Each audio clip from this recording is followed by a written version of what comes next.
It is Monday, January 7th, 2013. We're live in the Wall Street Journal newsroom in New York. Today on WSJ Lunch Break, how do you turn fear into a performance enhancer? We have one author joining us to tell you just how you do that, and he's about to put that to the test in his own harrowing swim. Plus, the Consumer Electronics Show. That is kicking off tomorrow, but we have a sneak preview here for you on WSJ Lunch Break in just a moment. And from a floating gazebo in Vermont to a 6-story New York Tribeca building, who is going to win House of the Week? We'll have that as well. I'm Wendy Bounds, and welcome to the show.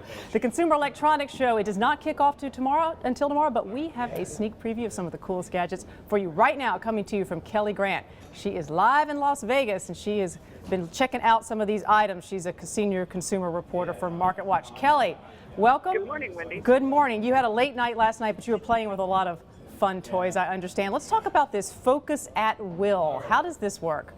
This is kind of a fun new service. It's free streaming music, and their aim is that they're picking music and putting it in the right sequence that'll help you focus more at work, supposedly. They say it works for about 2 out of 3 people.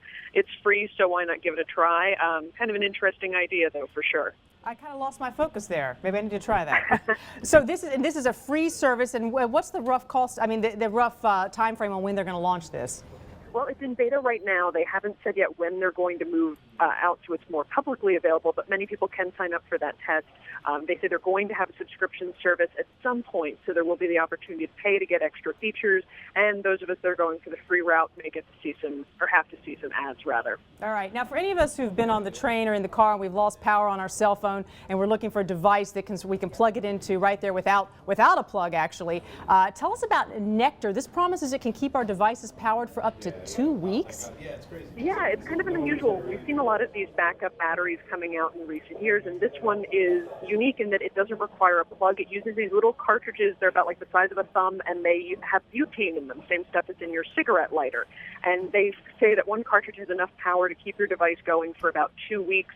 Really ideal, they say, for the business traveler. It's a little expensive, though. It's about $300, whereas a lot of these other battery backups that you see are maybe running $60 to $80. So maybe not worth it for some people unless you really are in a place where you're frequently without plug access. Now, you said butane. Butane's pretty flammable from what I know. Any precautions they've taken there? Well, they say that there's a very, very, very little amount in it. It's actually so little that they say it's safer than the cigarette lighter, and that it is, in fact, TSA and airline approved. So this is something that you could travel with and bring on the plane. They're not going to stop you at security. All right. Speaking of airplanes, Track.Luggage Tracker. Now, this helps you find your bags. How does this work? Do we have to put a little device on our bags as we ship them? What happens? And this is a really fun one. It's this card-sized device that you actually just stick in your check bag, and it has a GSM locator chip there that you can send updates to your phone, and then on your phone there's going to be an app that you can set alerts so that if your bag really goes somewhere that it's not supposed to, that you'll get an alert. You'll also get an alert as soon as that bag hits the carousel, so you don't have to stand amid the crowds and try to figure out which is your bag. It'll let you know when it's coming, so you can kind of sit back and relax. And that aim, of course, is that if your bag doesn't show up, that you at least know where it is and you can take steps to make sure that you are reunited with it.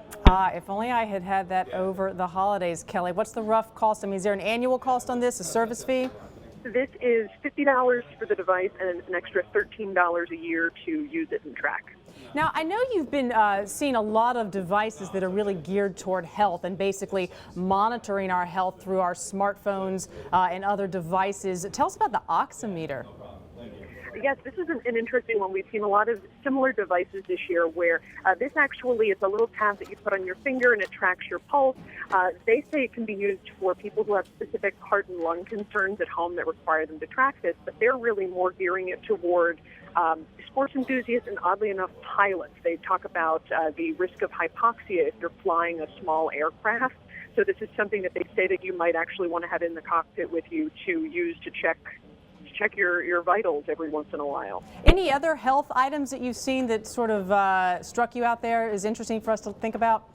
Well, sort of a funny one is this thing called the Happy Fork. It's a $99 fork that monitors the movement from the plate to your mouth, and if you eat too quickly, it vibrates and it lights up, and it basically warns you that you're eating too fast. Wait, it's called the Happy Fork, you said? Happy Fork, yeah. Happy Fork. Tell me if so wait, so it lights up if I'm eating too, so if I really like what I'm eating, it's lighting up because I'm eating too much of it too fast, is that right? Exactly, because they say studies have shown that it takes about 20 minutes for your stomach to tell your brain that you're full. So if you eat too fast, then you're probably eating a lot more than you should. You were already technically full, but your brain just didn't know it yet. So this is a way to keep you from eating too quickly, and presumably you might also be losing a little bit to the fork vibrating, and off goes the food. But who knows on that one? I think that might fall into the category. You have to see it to believe it. All right, Kelli Grant, we're going to have coverage from you and our entire team out there all week here on WSJ Live, so stay tuned.